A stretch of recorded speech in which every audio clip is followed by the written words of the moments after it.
GS20, G20 순방길에 개그맨 김영철 씨가 발탁이 되어서 교포 간담회의 사회를 맡았습니다. 그분이 갔다 오시고 난 다음에 그 소감을 이런 기회가 또 올 게 있습니까? 정말 저는 출세했습니다. 이런 소감을 말했다고 합니다. 우리가 누구에게 쓰임받느냐에 따라서 우리 가치가 결정됩니다. 5년째 대통령에게 발탁이 되어서 그 짧은 순방 기간 동안 쓰임을 받았지만 그것이 엄청난 그에게 영광이었고 또 그의 가치를 드러내는 그런 기회였습니다. 하물며 우리가 하나님께 쓰임 받는다면 우리 가치가 얼마나 영광스럽게 드러나겠습니까? 우리 성도님들 하나님께 쓰임 받는 그런 인생들이 되시기를 바랍니다. 그냥 평범한 교수하고 또 장관으로 부름받는 것과 하는 다르죠. 어떤 호텔에 요리사로 있는 것과 청와대 요리사로 있는 것과는 또 다릅니다. 어떤 회사에 경호원으로 있는 것과 청와대 경호관으로 있는 것과 하는 것은 다릅니다. 이처럼 누가 우리를 쓰느냐에 따라서 우리의 가치가 결정되고 영광을 받게 되는 것입니다. 그래서 하나님께 쓰임 받기를 우리가 사모해야 하겠습니다. 오늘 말씀은 하나님께서 다윗을 부르시는 내용입니다. 하나님께서 쓰시는 사람에게는 두 가지가 있습니다. 하나는 겸손하다는 것이고 또 다른 하나는 그의 마음이 주를 향하여 불타올라 있다는 것입니다. 하나님은 이 두 가지가 있는 사람에게 성령으로 기름 부으시고 사용하십니다. 그래서 오늘 이 말씀을 통해서 우리 성도님들이 주님께 쓰임받기를 결단하시고 또 그렇게 쓰임받는 인생이 되셔서 아름다운 참 가치 있는 그런 인생 사시기를 바랍니다. 먼저 하나님께서는 교만한 자는 낮추시고 겸손한 자는 쓰신다 하는 말씀을 나누고자 합니다. 1절 한번 보십시오. 여호와께서 사무엘에게 이르시되 내가 이미 사울을 버려 이스라엘 왕이 되지 못하게 하였거늘 내가 그를 위하여 언제까지 슬퍼하겠느냐. 너는 뿔에 기름을 채워 가지고 가라. 내가 너를 베들레헴 사람 이새에게로 보내리니 이는 내가 그의 아들 중에서 한 왕을 부하느니라 하시는지라. 하나님께서 사울은 패하시고 다윗 왕은 불러 세우신다 하는 것입니다. 좀 더 간단하게 얘기하면은 하나님께서 교만한 자, 스스로 높아진 자는 낮추시고 그 직을 빼앗아 겸손한 자, 스스로 낮아진 자에게 그것을 주신다 하는 것입니다. 이것이 바로 오늘 본문의 중요한 내용이죠. 그리고 성경 전체의 주제이기도 하고 사무엘상 전체의 또 중요한 주제 중에 하나이기도 합니다. 우리 성도님들 사무엘상 2장에 한나의 노래라고 설교했던 것 기억나십니까? 기억 못하실 겁니다. 당연한 겁니다. 그 사무엘상 2장에 한나의 노래가 있습니다. 그런데 거기에서 중요한 개념을 잊어버리지 마셔야 됩니다. 성경의 주부에 제가 기록했는지 모르겠습니다. 그 요약지 한번 보십시오. 사무엘상 2장 6절 8절 기록되어 있나요? 예. 여호와는 죽이기도 하시고 살리기도 하시며 스올에 내리게도 하시고 거기에서 올리기도 하시는도다. 여호와는 가난하게도 하시고 부하게도 하시며 낮추기도 하시고 높이기도 하시는도다. 가난한 자를 진토에서 일으키시며 빈궁한 자를 거름더미에서 올리사 기족들과 함께 앉게 하시며 영광의 자리를 차지하게 하시는도다. 이게 바로 다윗 얘기입니다. 빈궁한 자를 거름더미에서 일으키시고 가난한 자를 일으키셔서 귀족들과 함께 하시고 영광의 자리를 차지하게 하시는도다. 하나님은 겸손한 자에게, 하나님은 주를 향해서 스스로 낮아진 자에게 기름을 부으시고 영광의 자리로 올리셔서 사용하신다는 내용입니다. 이것이 바로 하나님이 일하시는 방식입니다. 반드시 그렇습니다. 하나님은 결코 교만한 자를 사용하시지 않습니다. 하나님 나라에 교만한 자는 있을 자리가 없습니다. 하나님은 겸손한 자를 사용하시지 교만한 자는 버리십니다. 낮추십니다. 이것을 우리가 아셔야 되겠습니다. 사무엘이 사울 왕이 버림받았다고 하니까 하나님 앞에 눈물을 흘리며 간구했습니다. 하나님, 그래도 사울이 있어야 되지 않습니까? 그래도 한 번 더 기회를 주십시오. 그렇지 않으면 이 나라가 어떻게 되겠습니까? 하고 울며 불며 주님께 매달렸지만 하나님께서 뭐라고 말씀하십니까? 내가 이미 사울을 버렸노라. 더 이상 사울을 위하여 슬퍼하며 기도하지 마라. 교만한 자는 하나님이 사용하시지 않습니다. 울고 불고 매달려도 하나님이 사용하시지 않습니다. 그래서 가장 두렵고 무서워해야 될 죄가 교만입니다. 사탄은 원래 천사장이었죠.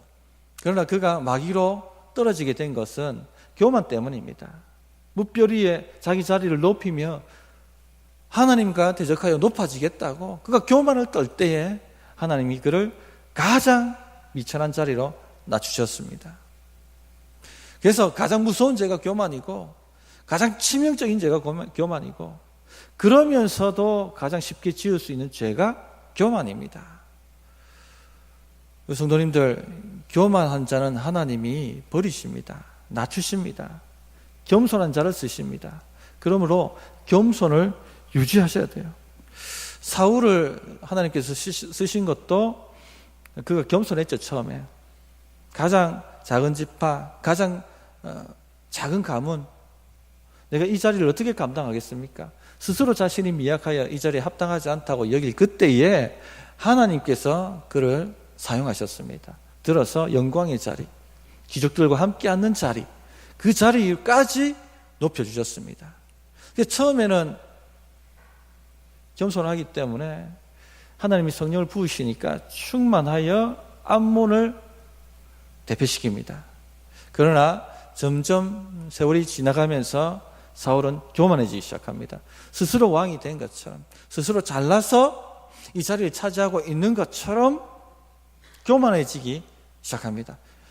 교만의 증상이 뭐였습니까? 하나님의 예배를 업신여긴 것입니다. 내가 왕인데 내가 예배하면 되지, 내가 예배 번제 드리면 되지 하고 하나님 말씀으로 규정된 예배의 법도를 벗어나서 스스로 제사를 드립니다. 예배를 업신여깁니다. 교만해지기 시작한 것입니다. 또 아말렉을 진멸하라고 말씀하셨습니다. 어떤 전리품도 취하지 말라.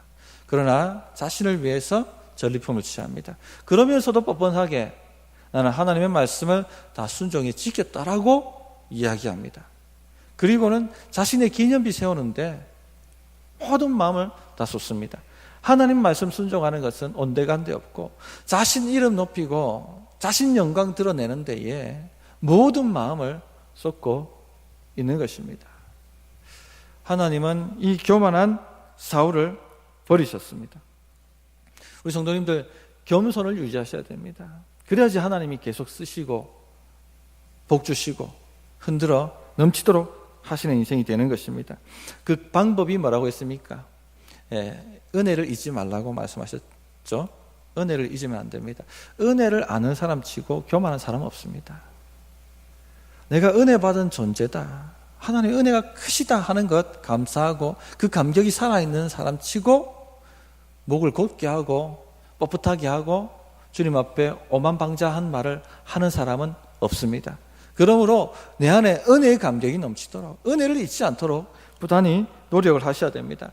사람만큼 참 쉽게 교만하게 변하는 사람이 없는 것 같습니다. 조금 성과가 있으면 목이 곧아지고 바뀝니다. 어떤 한 분이 계셨는데 정말 헌신하시고 열정적으로 일하시는 분이었습니다. 그렇게 열정적으로 열심히 사역하고 봉사하면 드러나게 되어 있습니다. 알아줍니다, 사람들이. 급기야는 이제 목사님이 설교단에서 이분을 칭찬하셨어요. 그런데 얼마 지나지 않아서 이분이 말과 행동이 굉장히 오만불순해지는 것을 보게 됐어요. 이 교육자들 입에서 야, 이 사람 안 되겠는데 이게 나오면 이게 교만해진 겁니다. 위험한데? 아니나 다를까 얼마 지나지 않아서 하나님이 다 주시더라고요. 겸손을 유지하셔야 됩니다. 하나님께서는 그 사람을 낮추실 때는요, 그 사람의 직을 빼앗아서 다른 사람에게 줍니다. 사울 왕은 직을 빼앗아 다윗에게 주십니다. 사울이 왕조를 기틀 쌓아 올렸던 게 바울 사도는 40년 사울이 통치했다고 얘기하지 않습니까? 요 통치 기간이 얼마인지는 논란이 많은데 이 40년 왕조 기틀 세워놓은 게 이 쌓아놓은 게 다 누구에게 넘어갑니까? 다윗에게 넘어갑니다. 다윗 밑깔아주기 위해서 그렇게 열심히 목숨 걸었던 거예요. 교만한 자의 것을 하나 둘씩 빼앗아서 겸손한 자에게 하나님이 주신다는 얘기입니다.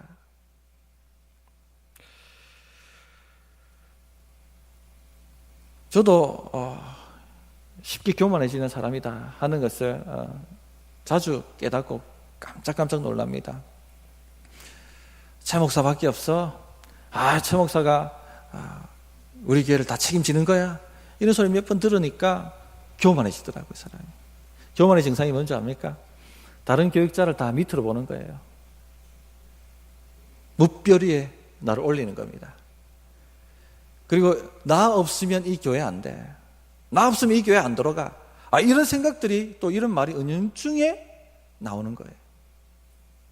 그러면 하나님이 낮추십니다. 직을 빼앗고 쌓아 올렸던 모든 것을 다른 사람에게, 다른 동력자에게 넘겨주시는 것입니다. 성도님들, 그러나 안심하십시오. 하나님께서 우리를 사울처럼 완전히 버리시지는 않습니다. 예수의 피를 믿는 사람은 그 죄가, 그 과거의 죄, 현재의 죄, 미래의 죄가 다 용서함을 받습니다. 다 씻음을 받습니다. 이것을 영단번의 속죄라고 얘기합니다. 영원하고 단 한 번의 속죄입니다. 그만큼 예수의 피가 강력합니다. 하나님이 우리를 버리시지 않습니다. 그러나 낮추십니다. 교만하면 직을 빼앗고 쌓았던 모든 것을 다른 사람에게로 넘겨주십니다. 그러면서 뭘 깨닫게 만드십니까? 나의 나된 것은 하나님의 은혜라 하는 것을 깨닫게 만드시는 것입니다. 겸손 유지하시는 것이 중요합니다. 다시 반복하여 말씀드리지만 은혜의 감격이 사라지지 않도록 내가 얼마나 큰 은혜 받은 자인지를 날마다 상고하시고 그 은혜 가운데 주님 앞에 나아가시도록 부탁을 드립니다. 우리 성도님들이 쓰임받아야 우리 교회가 쓰임받는 거예요. 아멘이십니까? 두 번째 하나님 쓰시는 사람은요, 외모가 아닌 중심이 바른 사람을 쓰십니다. 중심이 주를 향하여 불타오르는 사람을 사용하십니다. 우리는 사람 외모 보고 판단합니다. 얼마나 예쁜지, 얼마나 키가 큰지, 또 어떤 학력을 가지고 있는지, 어떤 출신 배경을 갖고 있는지, 어떤 가문인지, 어떤 학력을 가졌는지 이런 것을 보고 이 사람을 판단합니다. 그러나 하나님은 외모로 사람을 판단하시지 아니하시고 중심을 보고 판단하십니다. 하나님이 쓰시는 사람은 외모가 반듯한 사람이 아니라 중심이 반듯한 사람입니다. 6절을 한번 보십시오.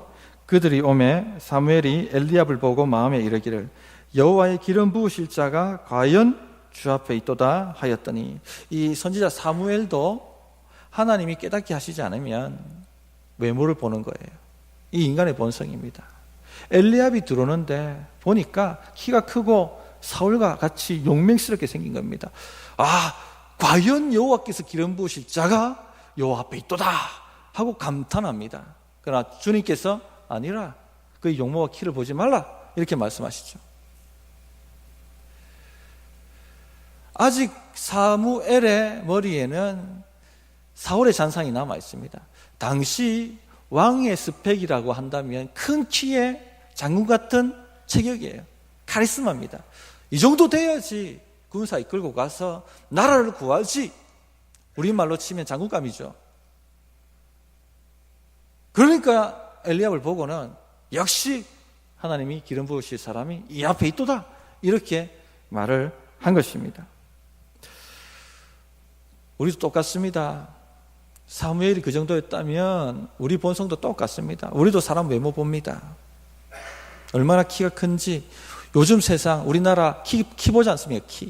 자식 키 키우려고 크기 싸움이에요. 크기 싸움. 외모 싸움입니다. 얼마나 큰지, 얼마나 학력이 큰지, 얼마나 가문이 큰지, 높은지. 그렇게 탑을 쌓듯이 크기 싸움을 하고 있습니다. 그렇게 하면 쓰임 받을 것 같고 그렇게 하면 성공하는 인생이 될 줄 생각하지만 하나님은 그것을 안 보신다는 얘기입니다. 교회도 크기 싸움합니다. 더 크고 더 많이 더 높이. 그러나 성경을 한번 쭉 읽어보십시오. 하나님이 큰 것을 사용하신 역사가 없어요.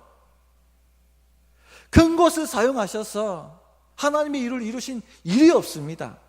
하나님은 중심을 사용하시는 거예요.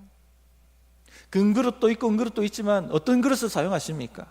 깨끗한 그릇, 중심이 주님을 향하여 불타오르는 그릇. 하나님이 그런 교회, 그런 성도를 사용하신다는 겁니다. 7절을 보십시오. 여호와께서 사무엘에게 이르시되 그의 용모와 키를 보지 말라. 내가 이미 그를 버렸노라. 내가 보는 것은 사람과 같지 아니하니 사람을 외모를 보거니와 나 여호와는 중심, 마음입니다. 마음을 보느니라. 하나님께서 사울을 내가 이미 버렸다라고 사용하셨던 그 단어를 엘리압을 향하여 그대로 사용하십니다. 쓰임받기도 전에 엘리압은 버림받은 사람입니다. 외모는 출중했지만 중심이 하나님 기준에 미치지 못하는 사람이었어요. 너는 사용하기도 전에 버림받았느니라. 다른 7 모든 아들들 외모 다 괜찮았지만 스펙 좋았지만 중심이 하나님께 미치지 못했습니다. 그래서 다 버림받은 사람이었습니다. 사용받기도 전에, 쓰임받기도 전에 이미 버림받은 사람들.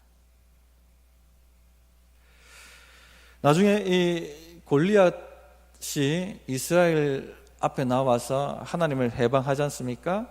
그때 다윗이 이 골리앗의 해방하는 소리를 듣고 어디 할례받지 못한 사람이 사시고 참되신 여호와를 해방하는가 하고 나가서 내가 저 목을 따오겠다, 쳐 죽이겠다 하고 몸을 떠치려고 합니다. 그때 방해했던 사람이 누굽니까?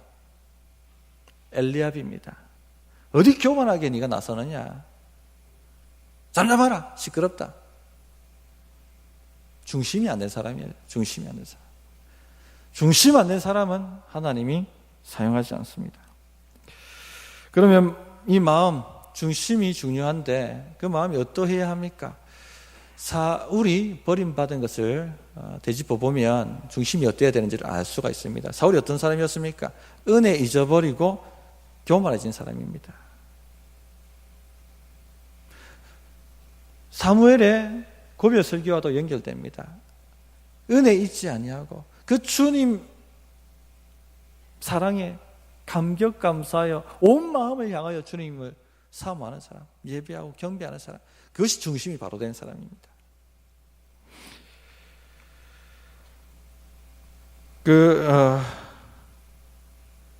이사야서 29장 13절에 보면 이렇게 말씀하시는 게 있습니다. 주께서 이르시되 이 백성이 입으로는 나를 가까이 하며 입술로는 나를 공경하나 그들의 마음은 내게서 멀리 떠났나니 그들이 나를 경외함은 사람의 계명으로 가르침을 받았을 뿐이라. 마음은 없고 사람의 계명대로 형식적으로 예배하고 어떤 감격 없이 예배 참여하고 어떤 감격 없이 기도하고 하나님이 마음 없는 사람은 사용하시지 않습니다. 오히려 버리십니다. 그럼 다윗의 중심은 어떤 것 같습니까? 우리가 가장 위급할 때 우리 중심이 드러납니다. 다윗의 인생이 가장 위급했던 순간은 압살롬 자식이죠. 압살롬의 반역으로 말미암아 도망 다닐 때, 피난 갔을 때 그때 얼마나 억장이 무너졌겠습니까? 자식이 아버지를 치려고 덤벼드는데 그때의 그 황무하고 황폐한 마음속에서 다윗의 중심이 드러납니다. 그 시편 63편입니다. 요약지에 제가 그대로 그 부분을 적어 놓았습니다. 시편 63편을 한번 보시면 하나님이여 주는 나의 하나님이시라. 내가 간절히 주를 찾되 물이 없어 마르고 황폐한 땅에서 자신의 지금 처지를 얘기하는 겁니다. 내 영혼이 주를 갈망하며 내 육체가 주를 앙모하나이다. 내가 주의 권능과 영광을 보기 위하여 이와 같이 성소에서 주를 바라보았나이다. 주의 인자하심이, 주의 사랑하심이죠. 생명보다 나음으로 내 입술이 주를 찬양할 것이라. 이름으로 나의 평생에 주를 송축하며 주의 이름으로 말미암아 나의 손을 들리이다. 주님을 향한 사랑이 불타오르고 있습니다. 원망 불평하는 것이 아니라 주의 인자하심이, 주의 은혜가, 주의 사랑이 내게 크심으로 내가 주를 온전히 송축하며 주를 바라보며 주를 앙모하며 갈망하나이다. 이렇게 그가 고백하고 있습니다. 제사를 지내기 위해 참여했던 7 아들들, 그 아들들이 다 지나갔지만 거기에서 하나님이 쓰실 사람은 없었습니다. 그러자 사무엘이 묻습니다. 다른 사람은 없나? 다른 아들은 없는가? 11절을 보시면 또 사무엘이 이새에게 이르되 내 아들들이 다 여기 있느냐? 이새가 이르되 아직 막내가 남았는데 그는 양을 지키나이다. 사무엘이 이새에게 이르되 사람을 보내어 그를 데려오라. 그가 여기 오기까지는 우리가 식사 자리에 앉지 아니하겠노라. 다윗은 8째 아들입니다. 8번째 아들. 그 성경의 구약의 히브리 사람들에게 7은 완전수입니다. 완벽하다는 얘기입니다. 8은 열외의 수입니다. 가로입니다. 가로. 있어도 되고 없어도 되는 겁니다. 별 중요하지 않다는 얘기입니다. 이새가 아들들을 다 데리고 오랬는데 7 아들만 데리고 오고 8은 들어가서 양이나 쳐라 하고 놔뒀다는 얘기예요. 무슨 말입니까? 이새가 생각하기에 다윗은 열애입니다. 중요하지 않은 아들이에요. 왕이 될 만한 자질이 없는 아들, 왕이 될 만한 자질이 있는 완벽한 7 아들은 다 데리고 왔다는 얘기입니다. 그런데 이 자리에 없었어요. 다윗은 아버지가 생각하기에도 평범한 아들이었고 왕이 될 만한 자질이 없는 아들이었습니다. 그렇게 평가한 거예요. 열외의 아들, 갈루호의 아들. 12절을 보시면 붉었다고 얘기하죠, 얼굴이. 우리 청소년들 보면 몸은 어른인데 얼굴 보면 발그스름해 하죠. 청소년이에요, 청소년. 다윗이 애송입니다. 그래서 17장 사무엘상 17장에 골리앗하고 싸울 때 골리앗도 보니까 얼굴 불구스름한 게 나오니까 어디에 애송이가 나오고 싸우려고 나오느냐 하고 조롱하지 않습니까? 애송입니다. 어디 네가 왕이 될 수 있냐. 열애다, 너는 열애. 그리고 막내라고 합니다. 막내. 11절에 막내. 막내라는 히브리 원뜻이 뭐냐면 가장 작은 자입니다. 다윗은 형들만큼 키가 크지 않아요. 작은 자입니다. 그리고 또 어떤 의미가 있냐면 중요하지 않다는 의미가 있습니다. 중요하지 않은 자. 오늘 정말 중요한 사무엘이 와서 정말 중요한 제사를 드리고 또 중요한 사역을 할 것이다. 예배를 드릴 것이다. 너는 들에 나가서 양이나 치고 있어라. 이렇게 말한 아들이었습니다. 그러나 이 다윗의 중심은 하나님을 향하여 불타오르고 있었습니다. 주를 향하여 뜨거운 사람이었습니다. 오직 그 은혜에 사모하며 그를 갈망하며 앙모하는 그런 사람이었습니다. 하나님께서 사용하시는 사람은 바로 이런 사람입니다. 마음이 뜨거운 사람. 그 사람이 변방에 있다 할지라도 하나님이 거기까지 찾아가셔서 불러 올리시는 거예요. 빈핍한 자들 가운데서 들어 올리셔서 영광의 자리로 앉히신다는 겁니다. 사무엘, 더 이상 슬퍼하지 말고 양각 뿔에 기름을 가득 채워라. 그리고 너는 저 베들레헴으로 가라. 거기에서 내가 한 왕을 보아노라. 베들레헴은 변방 중의 변방입니다. 사무엘이 있던 라마에서도 엄청나게 가야 되는 곳입니다. 변방 중의 변방, 지도자가 날 수 없는 곳이에요.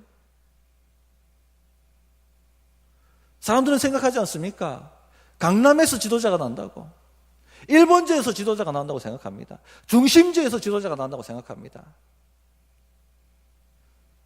그러나 하나님은 마음에 그 중심이 주를 향해 불타오르는 사람을 사용하시는 거예요. 그 사람이 저 변방에 갔다 놓았다 할지라도 거기 가서라도 불러와서 데리고 쓰시는 겁니다.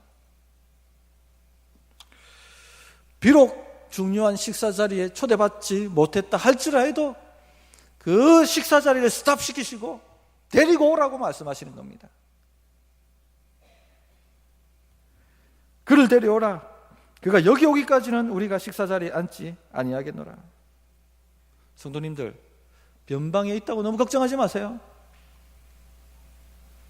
마음의 중심이 주님을 향하여 불타오르고 있으면 됩니다. 우리 성도들이 마음에 주를 향한 불이 타올라 있으면 하나님이 우리 성도님들 쓰실 뿐만 아니라 우리 교회를 쓰시는 거예요.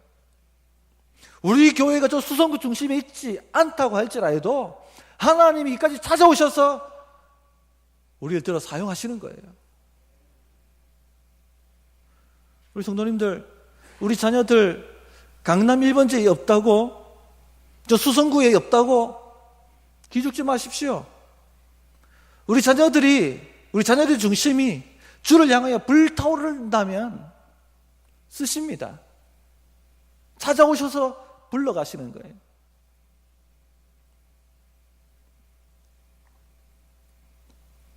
중심이죠, 중심. 교회는 영혼 구원하고 제자 삼는 곳입니다. 다른 목적이 있으면 안 됩니다. 교회는 영혼 구원하고 제자 삼는 곳이에요. 제자는 뭡니까? 주를 향하여 마음이 불타오르는 사람들이에요. 우리가 그런 사람들을 키워내야 되는 겁니다. 우리 다음 세대를 그렇게 만들어 가야 되는 겁니다. 교회와 가정이 합작해서 그런 자녀들이 태어나도록, 그러면요 하나님이 쓰십니다. 어디 저 변방 구석에 처박혀 있다 할지라도 하나님이 불러내셔서 사용하시는 거예요. 우리 성도님들, 중요한 식사 자리에 초대받지 못했다고 할지라도 낙심하지 마십시오. 아무도 알아주지 않는, 중요하지 않는 사람이라고 여겨질지라도 우리 성도님들 마음의 중심이 주를 향하여 불타오르고 있으면 하나님이 그 모든 식사 자리를 스탑시키시고 데리고 오라고 말씀하십니다. 그 7 아들들이 다윗이 올 때까지 식사 못하고 자리에 앉지도 못하고 다윗을 기다리고 있었습니다. 하나님이 하시는 일이에요. 하나님이 그런 사람을 찾고 계신 거예요.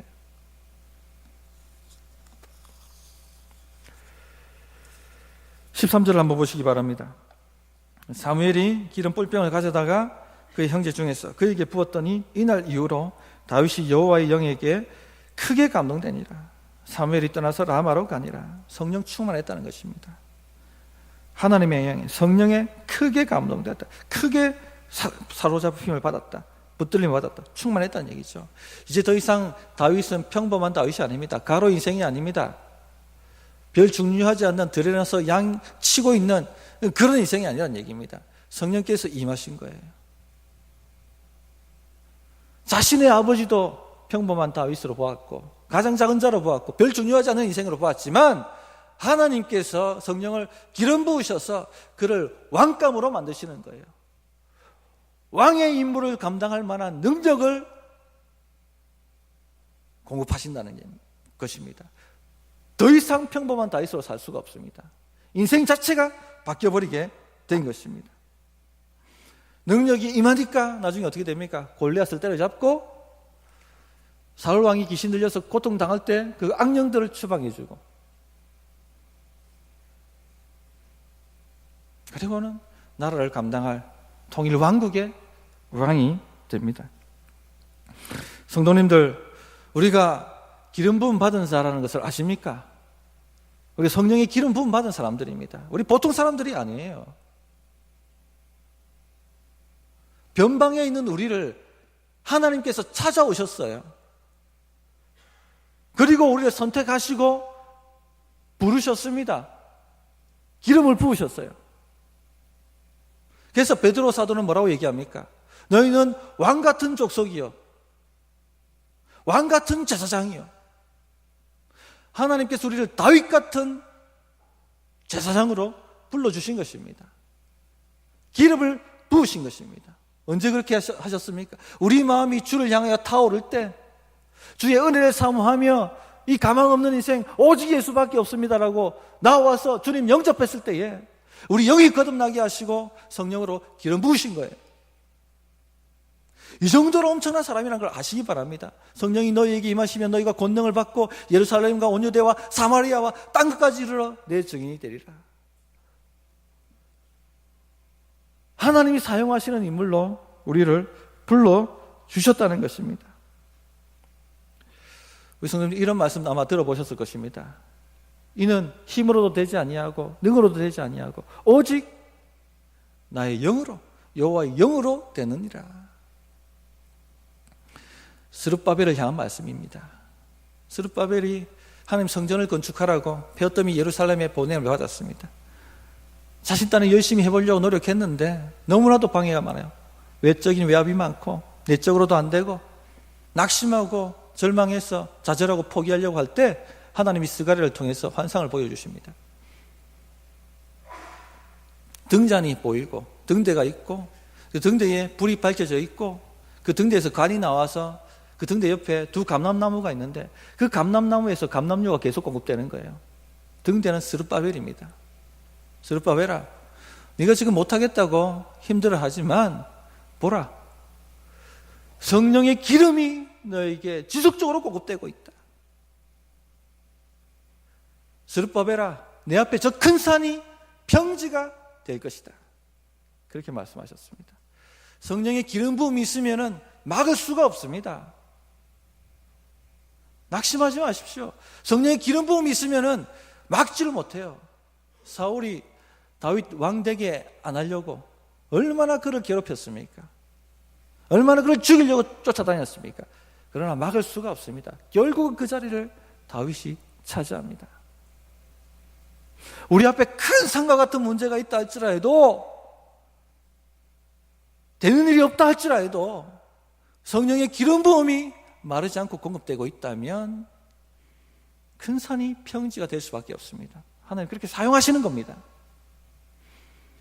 그런데 우리 중심이 주를 향하여 불타오르지 않고 사울처럼 은혜 잊어버리고 교만해지면 버림받지는 않지만 영원토록 성령의 기름 부음이 막혀버리는 거예요. 문제 해결이 안 됩니다. 큰 산에 짓눌려서 시름시름 앓게 됩니다. 우리 성도님들, 우리가 다윗 같은 제사장으로 이미 선택하고 부름을 받은 사람이라 하는 것을 아시기 바랍니다. 성령으로 기름 부음 받은 사람이라는 것을 아시기 바랍니다. 중심입니다. 중심. 나를 계속 쓰시느냐 쓰시지 않느냐, 나를 더 높이 일으키시느냐 아니면 빼앗아 버리시느냐. 중심입니다. 중심. 주를 향하여 불타오르셔야 됩니다. 하나님 쓰시는 사람 두 가지가 있습니다. 두 가지. 하나, 겸손한 사람이에요. 은혜 잊지 마십시오. 기념비 세우지 마십시오. 한 일은 다 잊어버리십시오. 우리는 표대를 향하여 달려가야 됩니다. 여기 안주하지 마십시오. 지금까지 해왔던 거에 안주하지 마십시오. 표대를 향하여 달려가셔야 되는 거예요. 두 번째, 마음이 불타올라야 됩니다. 주를 향하여 불타올라야 됩니다. 내가 주를 낭만하나이다. 주의 인자심이 생명보다 나음으로 내가 주를 송축하나이다. 이 마음이 타오르신다면 하나님이 산과 같은 문제도 던져버리실 것입니다. 평지가 될 것입니다. 그렇게 쓰임받는 우리 성도님들 결단하셔서 가치 있는 인생 사시기 바랍니다. 자, 어떻게 결단해야 될지 1분간 기도하는 시간 가지겠습니다.